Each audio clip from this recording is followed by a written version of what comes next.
In this video, I'll show you how to find hidden photos on your Android phone. Let's get started. If you've hidden a photo or can't find it, don't worry. There are two easy ways to locate it.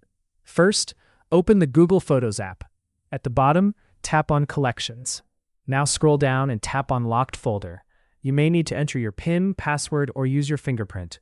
Once unlocked, you'll see all your hidden photos and videos here. If you don't find your photos there, try the second method.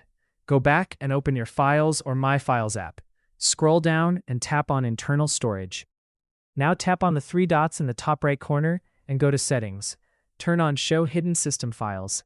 After enabling it, go back and open folders like DCIM, then Camera, or check other folders. Browse through them to find any hidden photos or videos. And that's it.